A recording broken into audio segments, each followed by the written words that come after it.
Video लेकर के हम हाजिर हुए हैं।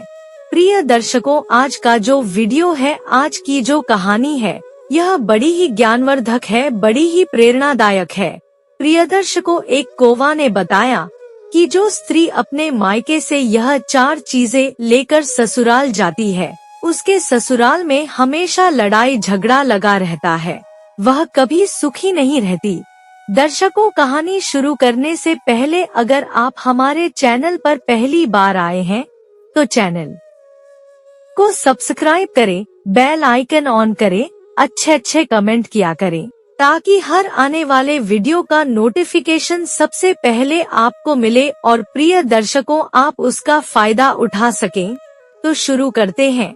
दर्शकों, आज की यह प्यारी सी कहानी, यह प्यारा सा वीडियो, प्रिय दर्शकों, कुछ समय पहले की बात है। किसी नगर में एक साहूकार जी रहा करते थे।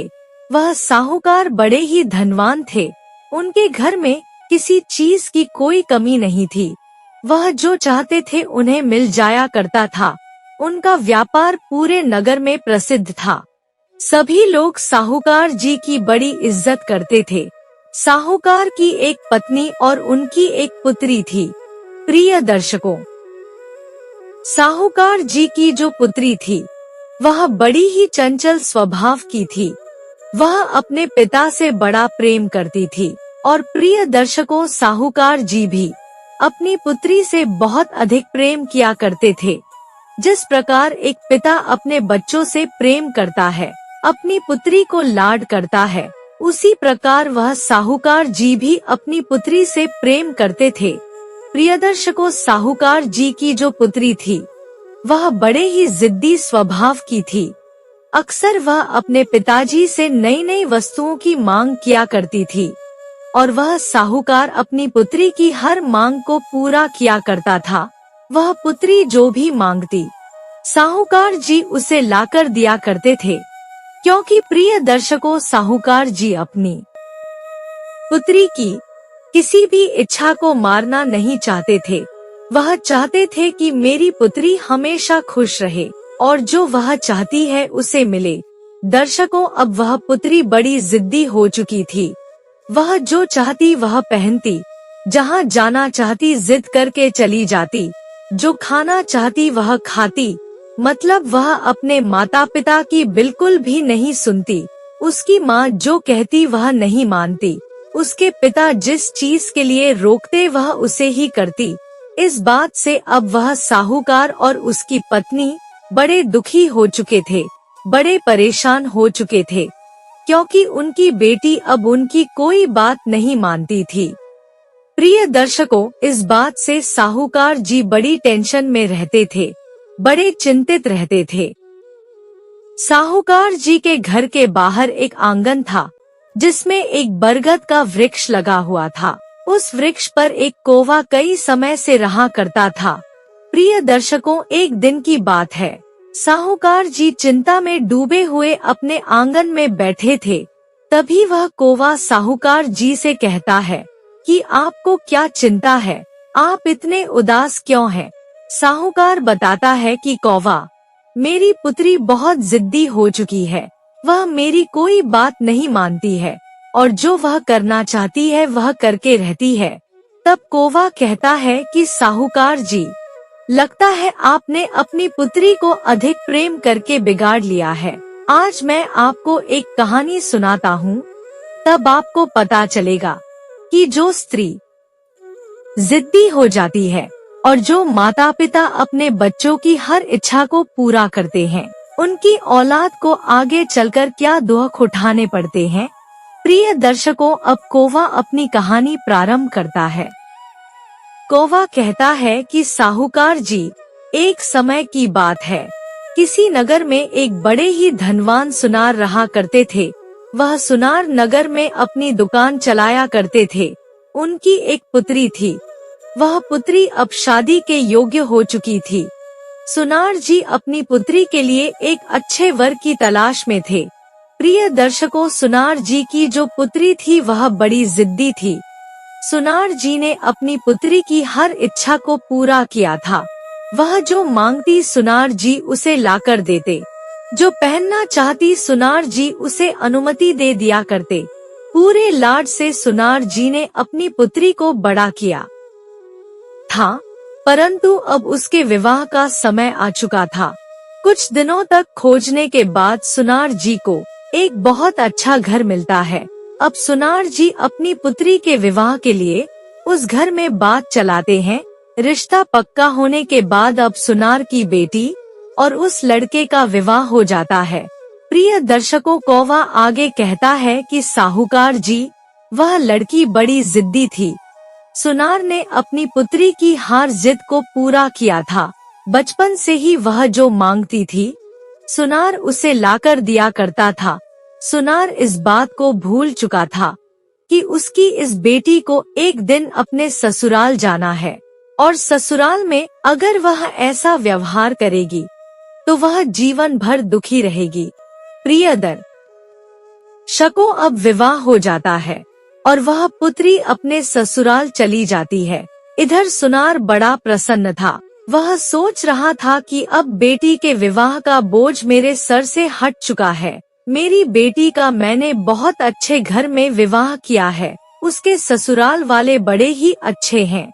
सास, ससुर, जेठ, देवर सभी बहुत अच्छे हैं। मेरी पुत्री को उसके ससुराल में अब किसी प्रकार की कोई परेशानी नहीं होगी। ऐसा सोचकर वह सुनार अपने घर में आराम से बैठ जाता है। सुनार और उसकी पत्नी बड़े प्रसन्न थे। सुनार का पुत्र और सुनार की पुत्रवधू भी बड़े प्रसन्न थे। प्रियदर्शकों, कौवा आगे कहता है कि साहूकार अब सुनार की पुत्री अपने ससुराल जाती है। ससुराल वाले अपनी पुत्रवधू का बड़ा ध्यान रखते हैं। उसका पति उससे बड़ा प्रेम करता है। उसके सास ससुर उससे बड़े प्यार से बात करते हैं, परंतु वह सुनार की बेटी कुछ जिद्दी स्वभाव की थी। ससुराल में वह अपना स्वभाव नहीं बदलता है। सुबह 10 बजे सोकर उठती है। भोजन के लिए कोई तैयारी नहीं करती है। रसोई में कदम तक नहीं रखती है। कोई अगर उससे कुछ कहता तो वह पलटकर 2 जवाब देती। अपने सास ससुर की कोई इज्जत नहीं करती। जो चाहती वह कपड़े पहनती। किसी से कोई लाज शर्म नहीं करती। अपने जेठ और अपनी नंद से सारा दिन झगड़ा करती है, क्योंकि प्रिय दर्शकों, किसी की बात सुनने की उसकी आदत नहीं थी। मायके में उसके माता पिता ने बड़े लाड से उसको पाला था। उसकी हर इच्छा को पूरा किया था। अब उसकी ऐसी ही आदत बन चुकी थी। धीरे धीरे सुनार जी की बेटी अपने ससुराल में सभी से झगड़ा करने लगती है। ससुराल में आप कोई भी उसे पसंद नहीं करता था। वह जिसके पास जाती वही उससे बात करना नहीं चाहता था। प्रियदर्शकों, अब सुनार जी की बेटी के विवाह को 2 महीने हो चुके थे और 2 महीने में उसने अपने ससुराल में सभी से झगड़ा कर लिया था। उसकी किसी से नहीं बनती थी। अब सभी से परेशान होकर वह अपने पिता को फोन करती है और अपने पिताजी को फोन करके वह कहती है कि पिताजी, मुझे तुरंत लेने के लिए मेरे ससुराल आ जाओ। मैं यहाँ और नहीं रह सकती। रोते हुए वह इतनी बात अपने पिता से कहती है। अब प्रिय दर्शकों, उसके पिता पूछते हैं कि बेटी, क्या हो गया? क्या तुम्हें अपने ससुराल में कोई तकलीफ है? क्या दामाद जी से तुम्हारा झगड़ा हुआ है? परंतु प्रियदर्शकों, सुनार जी की बेटी कुछ भी नहीं कहती है और फोन रख देती है। अब इधर सुनार जी बड़े चिंतित हो जाते हैं। वह अपनी पत्नी से कहते हैं कि हमारी बेटी का फोन आया था और उसने हमें लेने बुलाया है। इतना कहते ही प्रिय दर्शकों, सुनार जी भागते हुए अपनी बेटी के ससुराल जाते हैं, क्योंकि एक पिता के लिए अपनी बेटी की खुशी ही सब कुछ होती है। और तो और सुनार जी ने अपनी बेटी को आज तक रोते हुए नहीं देखा था। कभी उन्होंने अपनी बेटी की आंखों में आंसू नहीं आने दिए थे। अब उनकी बेटी ने रोते हुए फोन किया तो सुनार जी दौड़ते हुए उसके ससुराल पहुंच गए। बेटी के ससुराल में जाकर जब उन्होंने घर की बैल बजाई तो उनकी पुत्री की सास गेट खोलने आई। पुत्री की सास ने गेट खोला तो सुनार जी ने अपनी समधन से नमस्कार किया, परंतु पुत्री की सास ने कुछ भी नहीं कहा और अंदर चली गई। सुनार जी ने सोचा कि शायद हमारी बेटी का इनसे झगड़ा हुआ है। अब सुनार जी घर के अंदर जाते हैं और अपनी बेटी के ससुर से नमस्ते करते हैं, परंतु प्रिय दर्शकों, बेटी के ससुर भी अपने समधी से कोई बात नहीं करते हैं और कहते हैं कि अपनी बेटी को यहाँ से ले जाओ, हम उसे अपने घर में नहीं रखना चाहते। आपने जो दहेज दिया है, जो धन दिया है, वह सब हम आपको लौटा देंगे। आपने शादी में जितना भी पैसा लगाया, हम आपको ब्याज सहित पूरा वापस कर देंगे, परंतु बस आप अपनी बेटी को यहाँ से ले जाओ, उसके साथ हमारा जीना बहुत मुश्किल हो गया है। इतना कहकर प्रियदर्शकों, सुनार जी के समधी अपने कमरे में चले जाते हैं। अब सुनार अपनी बेटी के पास जाता है तो उसकी बेटी अपना बैग बांधकर और तैयार खड़ी थी। वह कहती है कि पापा चलिए, अब हम यहाँ नहीं रह सकते। सुनार जी कहते हैं कि बेटा, पहले अपनी सास से पूछ लो कि तुम हमारे साथ चल रही हो, अगर वह अनुमति दे तो तुम चल देना। तब सुनार जी की बेटी कहती है कि पिताजी, वह तो एक डायन है, वह मुझे किसी बात की इजाजत नहीं देती है, उसका तो मैं मुंह भी नहीं देखना चाहती हूँ। इतना कहकर वह अपने पिता का हाथ पकड़ती है और घर से बाहर आ जाती है। प्रिय दर्शकों, अब वह अपने पिता के साथ अपने पीहर के लिए चल देती है। रास्ते में चलते चलते सुनार जी अपनी बेटी से पूछते हैं कि बेटा, तुम्हारी सास कैसी है, तुम्हारा उससे क्यों झगड़ा हुआ? तो वह बेटी कहती है कि पिताजी, उसकी तो बात मत करिए, वह तो एक डायन है, उसके साथ तो एक पल रहना भी मुश्किल है, जब देखो मुझे खाने को दौड़ती है। तब सुनार जी पूछते हैं कि अच्छा बेटा, यह बताओ तुम्हारे ससुर कैसे हैं? तो उनकी बेटी कहती है कि पिताजी, मेरे ससुर की तो बात मत करिए, वह तो बहुत आलसी हैं, पूरा दिन घर में पड़े रहते हैं और मुझे काम करने के लिए कहते हैं। कभी कहते हैं चाय लाओ, कभी कहते हैं खाना बनाओ, उनसे तो मेरी बिल्कुल नहीं बनती है। सुनार जी पूछते हैं कि बेटा, जरा यह बताओ कि तुम्हारे पति कैसे हैं? वह तो बड़े अच्छे होंगे, तुमसे बड़ा प्रेम करते हैं। तब उनकी बेटी कहती है कि पिताजी, मेरे पति तो राक्षस हैं, पूरा दिन मेरे ऊपर चिल्लाते रहते हैं, कभी मुझसे प्रेम से बात नहीं करते, मैं अब उनके साथ नहीं रह सकती। आगे सुनार जी पूछते हैं कि बेटा, जरा यह बताओ कि तुम्हारे जेठ कैसे हैं? तो उनकी बेटी कहती है कि पिताजी, मेरा जेठ एक यमराज है, ऐसा लगता है कि वह मेरी जान ले लेगा। सारा दिन घर में बैठकर आराम करता है और हर बात पर मुझसे लड़ाई झगड़ा करता है। सुनार जी पूछते हैं कि बेटा, यह बताओ तुम्हारी नंद कैसी है? वह तो तुम्हारी बहुत अच्छी सहेली होगी। तब सुनार जी की बेटी कहती है कि पिताजी, मेरी नंद तो बहुत चुगली करती है, जब देखो मेरी चुगली करती है, उसे और कोई काम नहीं है, पूरा दिन बैठकर अपना मोबाइल चलाती है। अब सुनार जी पूछते हैं कि बेटा, यह बताओ कि तुम्हारे पड़ोसी कैसे हैं, तुम्हारे आसपास रहने वाले लोग कैसे हैं?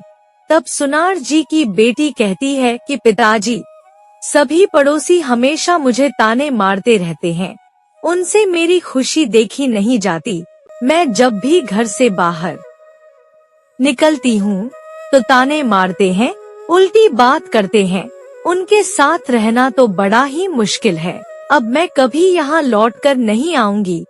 प्रियदर्शकों, कोवा आगे कहता है कि साहूकार जी अपनी बेटी की सारी बातें सुनने के बाद सुनार जी को समझ में आ जाता है कि एक आदमी गलत हो सकता है, 2 आदमी गलत हो सकते हैं, 3 आदमी गलत हो सकते हैं, परंतु इतने सारे लोग गलत नहीं हो सकते। ऐसा नहीं हो सकता कि मेरी बेटी सही है और बाकी सभी लोग खराब हैं। सुनार जी अब अपने घर पहुंचते हैं। घर पर पहुंचकर उनकी बेटी बड़ी प्रसन्न होती है। वह घर के अंदर जाती है, अपनी माँ से मिलती है और आराम करने लगती है। अब सुनार जी की बेटी अपने पीहर में ही रहती है। कई महीने बीत जाते हैं। अब वह जो भी कार्यक्रम में जाती, जिस रिश्तेदार से भी मिलती, तो सब यही पूछते कि बेटा तुम्हारे पति कहाँ हैं? तुम अपने ससुराल क्यों नहीं जाती हो? अपने पिता के घर में क्यों रहती हो? जो भी सहेली अब उससे मिलती, तो वह यही पूछती कि बहन जीजा जी कहाँ हैं? क्या वह तुम्हें लेने नहीं आए? आखिर तुम अपने पापा के घर में क्यों रहती हो? प्रिय दर्शकों, धीरे धीरे आस पड़ोस के लोग भी अब उसे ताने देने लगे। कहने लगे कि बेटा इस प्रकार अपने पीहर में पड़े रहना सही नहीं है। तुम्हें अपने ससुराल जाकर अपने पति की सेवा करनी चाहिए। अपने सास ससुर का ध्यान रखना चाहिए। ऐसी बातें सुनकर सुनार जी की बेटी बड़ी दुखी थी। वह आराम से अपने पिता के घर में रहना चाहती थी, क्योंकि वहाँ उसे कोई काम नहीं करना पड़ता। सारा दिन बैठकर टीवी देखती, मोबाइल देखती और अपनी सहेलियों के साथ घूमने जाती। अपने पीहर में उसे किसी प्रकार की कोई रोक टोक नहीं थी। परंतु अब लोगों के ताने और आसपास के लोगों की बातें सुनकर उसका स्वभाव चिड़चिड़ा होने लगा। वह सोचने लगी कि अब तो मैं अपने पिता के घर में भी नहीं रह सकती। यहाँ पर भी मुझे कोई सुख से नहीं रहने देता। क्योंकि प्रिय दर्शकों, अब उसकी जो भाभी थी वह भी मुंह बनाने लगी थी। क्योंकि एक दो दिन तो सब पसंद करते हैं। अगर नंद आकर एक दो दिन रहती है, कुछ हफ्ते रहती है, तो भाभियों को अच्छा लगता है। परंतु महीनों महीनों तक अगर नंद पड़ी रहे, पीहर में ही आराम करती रहे, तो कोई भी भाभी मुंह बनाने लगती है। अब उसकी भाभी भी कहने लगी कि तुम काम करो, भोजन पकाओ और घर की सफाई करो। परंतु प्रिय दर्शकों, उसकी तो कोई आदत ही नहीं थी काम करने की। वह तो सारा दिन बैठी रहती, मित्रों के साथ घूमती और आराम करती। यह देखकर सुनार जी भी बड़े चिंतित थे। वह सोचते हैं कि मेरी बेटी का भविष्य बहुत अंधकार में है। अगर इस प्रकार यह बैठी रही तो यह किसके सहारे रहेगी? जब तक हम जीवित हैं, तब तक तो हम अपनी पुत्री को पाल लेंगे, परंतु हमारे बाद क्या होगा? यह सोचकर सुंदर जी बड़े दुखी होते हैं और गहरी सोच में पड़ जाते हैं। अब वह एक योजना बनाते हैं और अगले दिन अपनी बेटी को अपने पास बुलाते हैं। सुनार जी की बेटी आती है और कहती है कि पिताजी, जल्दी कहिए क्या कहना है। मैं अपनी सहेली के साथ मेले में घूमने जा रही हूँ। मेरे पास ज्यादा समय नहीं है। तब सुनार जी कहते हैं कि बेटा, तुम मेरी बात ध्यान से सुनो। प्रिय दर्शकों, सुनार जी कहते हैं कि बेटा, कल मैं एक साधु महात्मा के पास गया था और मैंने साधु महात्मा से पूछा कि मेरी बेटी बड़ी दुखी है, वह अपने ससुराल में सुखी नहीं है। कुछ बताइए कि मेरी बेटी किस प्रकार सुखी रह सकती है। तब बेटा मुझे साधु महाराज ने बताया कि तुम्हारी पुत्री को एक तपस्या करनी पड़ेगी। 6 महीने की एक तपस्या करने के बाद तुम्हारा जीवन सुखमय हो जाएगा। उसके बाद तुम्हारे जीवन में कोई दुख तकलीफ नहीं आएगी, तुम्हें कोई नहीं सताएगा, तुम बड़ी प्रसन्न रहोगी और सारा ससुराल तुम्हारी मुट्ठी में होगा। सभी लोग तुम्हारी बहुत इज्जत करेंगे, तुम्हारा सम्मान करेंगे और कोई तुमसे लड़ाई झगड़ा नहीं करेगा। अपने पिताजी की ऐसी बातें सुनकर वह पुत्री कहती है कि बताइए पिताजी, मुझे क्या करना होगा? मैं यही तो चाहती हूँ कि मेरे ससुराल के सभी लोग मेरे कहे अनुसार चलें, मेरा सम्मान करें और मुझसे प्रेम से बात करें। तब सुनार जी कहते हैं कि बेटा, तुम्हें 6 महीने तक कुछ भी नहीं कहना है, मौन व्रत करना है। जो भी तुमसे कुछ कहे तो तुम्हें उसे हंसकर जवाब देना है। किसी से लड़ाई झगड़ा नहीं करना है, बेफिजूल की बातें नहीं करना है। अगर तुम्हारी सास कुछ कहती है, तुम्हारे ससुर किसी बात के लिए कहते हैं, तो तुम्हें मुस्कुरा कर उनकी बात को मानना है। तुम्हारा पति जो कहता है उस मानना है। अगर तुम ऐसा करोगी तो 6 महीने बाद यह सभी लोग तुम्हारे गुलाम बन जाएंगे और उसके बाद तुम जैसा कहोगी यह सब वैसा ही करेंगे। पूरा ससुराल तुम्हारे इशारों पर नाचेगा, तुम सबकी प्रिय बन जाओगी, परंतु 6 महीने तक तुम्हें सभी का सम्मान करना है, सभी को इज्जत देना है और घर के सारे कार्य पूरे मन से करना है। पूरा दिन मुस्कुराते हुए सभी को खुशियाँ देनी है। प्रियदर्शकों, कौवा आगे कहता है कि साहूकार जी, अब अपने पिताजी की इतनी बात सुनने के बाद उनकी बेटी बड़ी प्रसन्न होती है। वह कहती है कि पिताजी, अगर ऐसी बात है तो मुझे और क्या चाहिए। मैं यही तो चाहती हूँ कि मेरा पूरा ससुराल वैसा ही करे जैसा मैं कहूँ। आप मुझे ससुराल लेकर चलिए।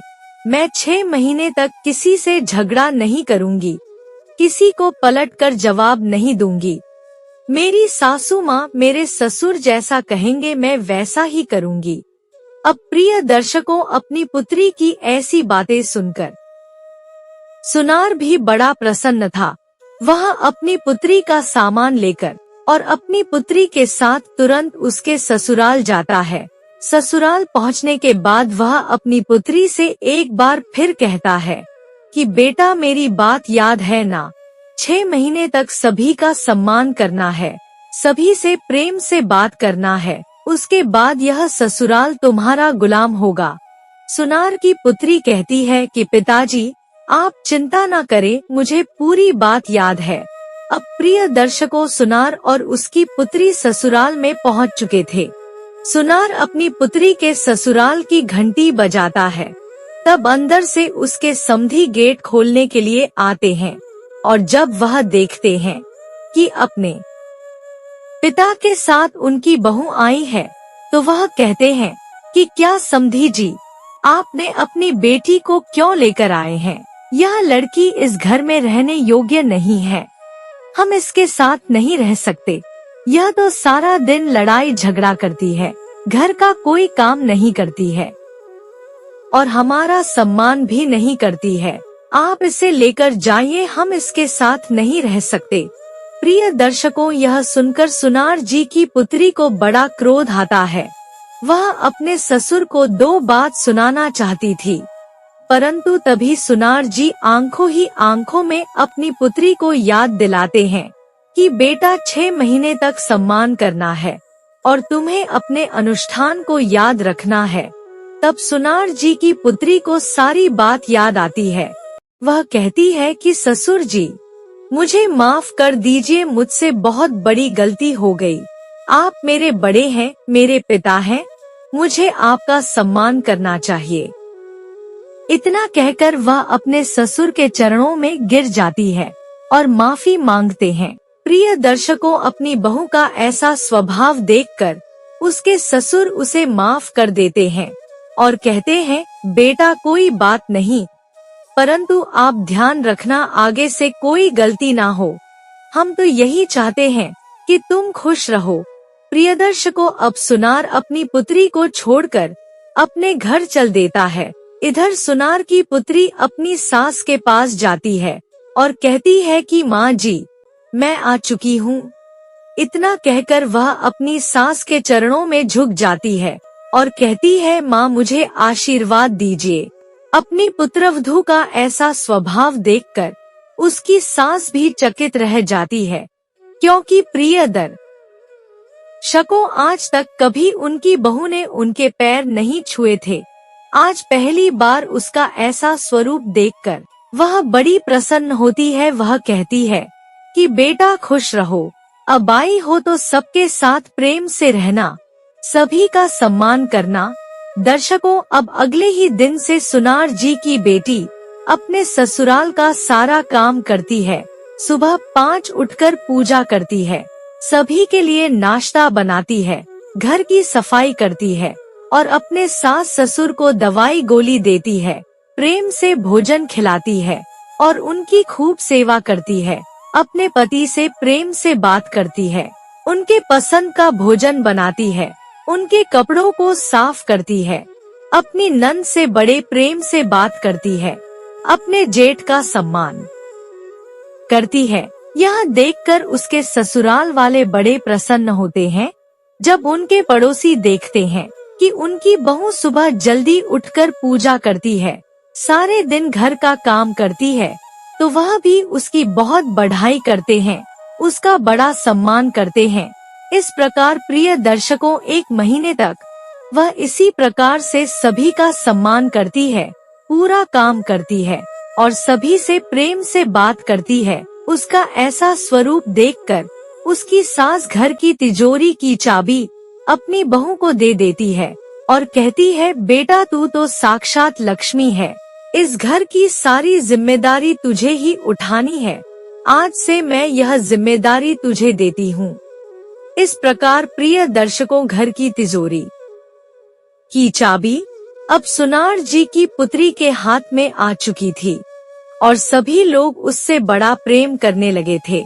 सभी का प्रेम पाने के बाद उसका मन भी बदल जाता है। वह सोचती है कि पिताजी ने बिल्कुल सही कहा था, अभी तो 1 ही महीना हुआ है और यह सब मेरी इतनी इज्जत करते हैं, मेरा सम्मान करते हैं, मैं जैसा कहती हूँ वैसा ही करते हैं। सब कुछ कितना आसान था, परंतु मैं मूर्ख थी जो मैंने सभी से झगड़ा किया। प्रिय दर्शकों, अब सुनार जी की पुत्री 6 महीने के बारे में भूल जाती है। उसका तो स्वभाव ही ऐसा हो चुका था। वह पूरा जीवन इसी प्रकार बिताना चाहती थी, सभी का सम्मान करते हुए, अपने पति से प्रेम करते हुए, सास ससुर की इज्जत करते हुए। अब कुछ दिनों बाद सावन का महीना आता है और सावन के महीने में उसका भाई उसे लेने आ जाता है। सुनार जी कहते हैं कि बेटा जाओ, अपनी बहन को लेकर आओ, रक्षाबंधन आने वाला है। अब प्रियदर्शकों, जब वह भाई अपनी बहन के घर पहुंचता है तो उसका बड़ा स्वागत होता है। सभी लोग उसके सम्मान के लिए खड़े थे। उसे नाश्ता कराया जाता है, खाना खिलाया जाता है। यह देखकर वह बड़ा प्रसन्न होता है, सोचता है कि मेरी बहन की तो ससुराल में बहुत इज्जत है। अब वह अपनी बहन की सास से कहता है कि माँ जी, मैं अपनी बहन को लेकर जाना चाहता हूँ, रक्षाबंधन का त्योहार है। तब सुनार जी की बेटी भी अपनी सास से अनुमति लेती है कि माँ, क्या मैं अपने भाई के साथ जा सकती हूँ? तब उसकी सास कहती है कि बेटा, तुम बिल्कुल जा सकती हो, परंतु जल्दी आ जाना, अब तुम्हारे बिना इस घर में मन नहीं लगेगा। तुम इस घर की लक्ष्मी हो, अगर तुम चली जाओगी तो यह घर बहुत सूना हो जाएगा। हम सब तुम्हारे बिना नहीं रह सकते, तुम जल्दी यहाँ आ जाना। उसकी सास उसके भाई से भी कहती है कि बेटा, रक्षाबंधन के बाद अपनी बहन को वापस छोड़ने जरूर आना। अब प्रिय दर्शकों, सुनार जी की बेटी अपने भाई के साथ अपने पीहर के लिए चल देती है। कुछ ही देर में वह अपने पीहर पहुंच जाती है। पीहर में पहुंचते ही उसके पिताजी, उसकी माँ और उसकी भाभी उसका बहुत स्वागत करते हैं, क्योंकि बड़े दिनों बाद अब वह पीहर आई थी। सावन का महीना था, सभी बड़े प्रसन्न थे। सुनार अब अपनी बेटी से पूछता है कि बेटा बताओ, तुम्हारे ससुराल में सब कैसा है? तुम्हारी सास तो एक डायन थी, क्या वह सुधर गई? अब कुछ दिनों की बात और है, उसके बाद 6 महीने पूरे हो जाएंगे, सब तुम्हारे गुलाम बन जाएंगे। अपने पिताजी की ऐसी बातें सुनकर उनकी बेटी कहती है कि पिताजी, आप तो बहुत गलत बोल रहे हैं। मेरी सास एक डायन नहीं, मेरी माँ है, वह तो बहुत अच्छी है, मेरा बहुत ध्यान रखती है, बड़े प्रेम से बात करती है, और 6 महीने वाली बात तो मैं कब की भूल चुकी हूँ। मैं तो अपना सारा जीवन इसी प्रकार बिताना चाहती हूँ। मुझे सबका प्रेम चाहिए, सबका साथ चाहिए, मुझे किसी को गुलाम नहीं बनाना है। तब सुनार जी पूछते हैं कि बेटा, तुम्हारे ससुर तो एक राक्षस थे, वह तो तुमसे बहुत झगड़ा करते थे, अब वह कैसे हैं? तब सुनार जी की बेटी कहती है कि पिताजी, वह तो बिल्कुल आपके जैसे हैं, वह तो मुझे आपसे भी ज्यादा प्रेम करते हैं, मेरा बहुत ध्यान रखते हैं और मेरी बहुत तारीफ भी करते हैं। सुनार पूछता है कि बेटा, तुम्हारा पति तो बहुत बुरा था, वह तो तुमसे प्रेम से बात नहीं करता था, क्या वह सही है? तो सुनार जी की बेटी कहती है कि पिताजी, मेरे पति तो बहुत अच्छे हैं, मुझे बहुत प्रेम करते हैं, मेरा सम्मान करते हैं और मेरा ध्यान भी रखते हैं। अब मुझे किसी से कोई समस्या नहीं है। मेरे पड़ोसी, मेरी नंद, मेरा देवर और मेरे जेठ सब अच्छे हैं। मैं इस बात को भूल गई थी कि कमी मुझ में है, परंतु अब मुझे समझ में आ चुका है कि अच्छे स्वभाव वाले इंसान के साथ सभी अच्छा स्वभाव करते हैं। मैंने अपनी गलती को सुधार लिया है, अब मुझे किसी से कोई शिकायत नहीं है। प्रिय दर्शकों, सावन के बाद अब सुनार जी की बेटी अपने ससुराल लौट जाती है। ससुराल में सभी लोग उसकी प्रतीक्षा कर रहे थे। अब वह आगे का जीवन बड़े सुख से सबके प्रेम के साथ बिताती है। प्रिय दर्शकों, इतनी कहानी वह कौवा साहूकार को सुनाता है। वह कहता है कि देखा साहूकार, किस प्रकार एक जिद्दी लड़की, एक बिगड़ी हुई लड़की अपना जीवन नष्ट कर सकती है, अपने जीवन को नर्क बना सकती है। परंतु अगर किसी माँ बाप ने अपनी पुत्री को सही संस्कार दिए हों, उसकी हर बात को मानने के बजाय उसकी सही बात को माना हो और उसे सही राह दिखाई हो, तो ऐसी पुत्रियां अपने ससुराल को स्वर्ग बना देती हैं और खुद साक्षात लक्ष्मी का रूप होती हैं। अब मैं तुम्हें बताता हूँ कि स्त्री को यह 4 चीज कभी भी अपने मायके से अपने ससुराल लेकर नहीं जाना चाहिए। अगर कोई लड़की यह 4 चीज लेकर अपने ससुराल जाती है तो उसके ससुराल में लड़ाई झगड़ा लगा रहता है। नंबर 1, घमंड।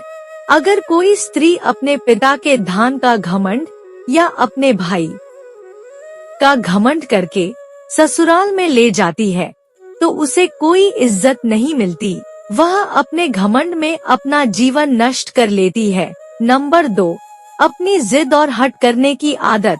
अगर कोई स्त्री बहुत जिद्दी हो, हट करती हो और इस आदत के साथ वह अपने ससुराल जाती है तो उसका ससुराल नरक बन जाता है। क्योंकि प्रिय दर्शकों, जिद्दी बहू को पाकर कोई भी घर सुखी नहीं रहता। बहू तो जितनी कोमल हो, जितना अपने आप को दूसरी परिस्थितियों में ढाल सके, उतना अच्छा होता है। अक्सर घर में लड़ाई झगड़े इसीलिए होते हैं क्योंकि बहू जिद्दी और घमंडी होती है। ज्यादातर ससुराल तो अच्छे ही होते हैं और वह अपनी बहू को, अपनी पुत्रवधू को अपनाने के लिए तैयार होते हैं। नंबर 3, अधिक धन खर्च करने की आदत। अक्सर स्त्रियां अपने पिता के घर में अधिक धन खर्च करती हैं। उन्हें कोई नहीं रोकता क्योंकि माता पिता अपनी पुत्री से बहुत अधिक प्रेम करते हैं, परंतु इसी गलती के कारण उनकी पुत्री की आदत हो जाती है कि वह बिना काम के धन को खर्च करती है, अपने शौक करती है और जब वह अपने ससुराल जाती है तो उन्हें इस बात को लेकर बड़ी कठिनाई आती है। ससुराल में उनके नखरे कोई भी नहीं उठाना चाहता, इसीलिए उनके ससुराल में लड़ाई झगड़े होते हैं। नंबर 4, मित्रों के साथ घूमने की आदत, बाहर जाने की आदत। प्रिय दर्शकों, अपने माता पिता के घर में स्त्रियां अपने मित्रों के साथ जाती हैं, अपनी सहेलियों के साथ पूरा दिन बाहर घूमती रहती हैं, घर का काम नहीं करती। परंतु ससुराल में जाते ही अगर कोई स्त्री ऐसा करती है तो उसके ससुराल में लड़ाई झगड़े होते हैं। उसके सास ससुर कहते हैं कि बेटा, घर का काम करो, घर में रहो, परंतु अपनी आदत के कारण स्त्रियां अपने आप को नहीं बदल पाती हैं।